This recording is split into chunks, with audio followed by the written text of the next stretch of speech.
ఇంటి మొత్తం ఇంటి లోపల కావలసిన రీతిలో నచ్చిన విధంగా వీలైనంత సౌకర్యంగా చేయించుకుంటాం. అదే ఇంటి చుట్టూ ఫౌండేషన్ని కాపాడడం ఎలా? ఇంటి లోపల ఇంటి బయట మొత్తం నిర్మాణం నాణ్యత ఎంత బాగా ఉన్నా దాని పటిష్టతను కాపాడేది మాత్రం ఫౌండేషన్. ఈ ఫౌండేషన్ దెబ్బతినడానికి కారణాలు ఏంటి? ఇంటి మొత్తాన్ని పటిష్టంగా ఉంచడానికి వివరాలు ఏంటి అనేది ఈ వీడియో. మేము కట్టిన ఈ ఇంటికి రెండు వైపులా 2 అడుగుల ఖాళీ స్థలం, పోతూ పోతూ 1 అడుగు కన్నా తక్కువ స్థలం ఉంది. ఇంటి మొత్తం G+2 కట్టాం. ఈ చిన్న సందులో అంతా నల్లబండలు పరిచాం. ఇదే ఎందుకంటే సహజంగా ఉండే రాయి, భూమిలోంచి పుట్టుకొచ్చిన రాయి మనకు ఉపయోగపడే విధంగా ఆ షేప్లో కట్ చేశారు. ఇది ఎంత వర్షం వచ్చినా, ఎండపడ్డా, రఫ్గా యూజ్ చేసినా ఎప్పటికీ ఏమీ కాదు. ఖర్చు తక్కువ, నో మెయింటెనెన్స్, కలర్ షేడ్ అవ్వడము, జారిపడ్డం అంటూ ఏమీ ఉండదు. అందుకే ఈ ఫౌండేషన్ దెబ్బతినకుండా ఈ పని చేశాం. ఒకవేళ టైల్స్ వేయచ్చు కదా అని మీకు అనిపించవచ్చు. టైల్స్ వేయాలంటే 40 mm బెడ్డింగ్ వేయాలి, తర్వాత ఫ్లోరింగ్ మీద టైల్స్ వేయాలి. అలా వేసిన టైల్స్ గ్యాప్లో నీళ్లు దిగకుండా ఉండాలంటే ఎపాక్సీ పుయ్యాలి. ఎపాక్సీ అనేది చాలా ఖర్చుతో కూడుకున్న పని. ఒకవేళ ఎపాక్సీ పుయ్యకపోతే టైల్స్ జాయింట్స్లో నీళ్ళు లోపలికి దిగుతాయి. అలా నీళ్లు లోపలికి దిగితే కాంపౌండ్ వాళ్ళు, ఇంటికి ఫౌండేషన్ రెండూ దెబ్బతింటాయి.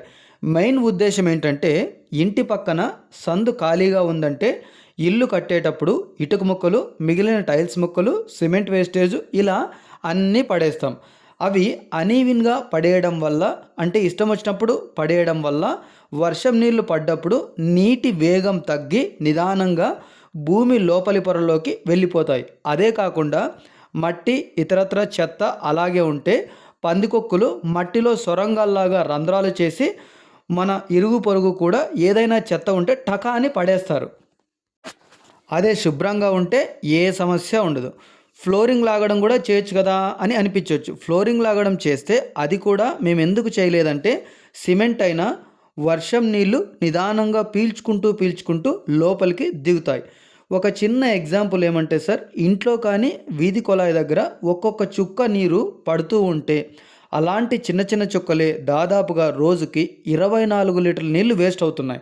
అదే వర్షం వచ్చినప్పుడు ఆ నీరైతే ఎన్ని వందల లీటర్ల నీళ్లు లోపలికి వెళ్తాయి. వర్షాకాలం 3 నెలల్లో అయితే ఎన్ని వేల లీటర్ల నీళ్లు పునాదుల్లోకి వెళ్తాయి. అలా వెళ్లకుండా ఆపడం కోసమే ఈ పని చేశాం. ఫౌండేషన్లోకి నీళ్లు వెళ్ళడం అంత తొందరగా మనం గుర్తించలేం. మనిషికి గుండె ఎంత ముఖ్యమో ఇంటికి ఫౌండేషన్ అంత ముఖ్యం. గుండె పనిచేయడం ఒక్క నిమిషం ఆగిపోతే పరిస్థితి ఏంటి?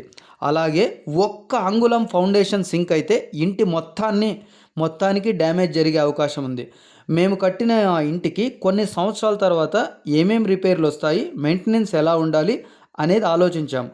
ఒకటి, ఇంటి మొత్తానికి పెయింట్ వేయడం. రెండోది, ఇంటి చుట్టూ బేస్మెంట్ దెబ్బతినకుండా స్థిరమైన, నాణ్యమైన ఈ పని అయితే బలంగా ఉంటుంది కాబట్టే చేశాం.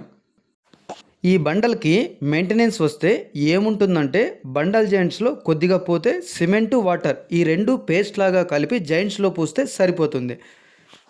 సంప్లో వాటర్ లీకేజ్ అవ్వకుండా ఉండడానికి ఇలాంటి సిమెంట్ పేస్టే పూసి చేస్తున్నారు. అలాగే ఈ బండల జాయింట్స్లో కూడా ఏమాత్రం నీళ్లు దిగకుండా ఉండాలంటే ఇలాంటి సిమెంట్ పేస్టే వేస్తే అస్సలు లోపలికి నీళ్లు దిగే ఛాన్సే లేదు. మెయిన్గా ఫౌండేషన్ ఎందుకు దెబ్బతింటుందంటే వర్షం వస్తే నీళ్లు అక్కడే ఆగిపోవడం, ఆ తర్వాత లోపలికి దిగిపోవడం, ఇవి రెండూ జరిగితే ఫౌండేషన్కి డ్యామేజ్ జరుగుతుంది. అందుకే పడిన ప్రతి వర్షం చినుకు ఎక్కడ ఆగకుండా లోపలికి దిగకుండా రోడ్డు మీదకు వచ్చేలాగా చేశాం.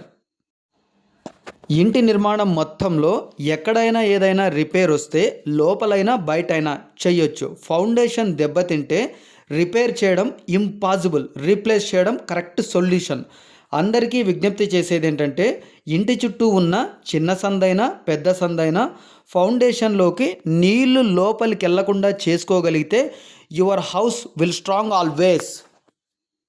సార్, ఎవరైనా నష్టం జరిగిన తర్వాత భరించడం తప్ప అంతకన్నా ఏం చేయగలం? అందుకే ఎవరికి ఏ సమస్య రాకూడదని ఇది చేస్తున్నాం.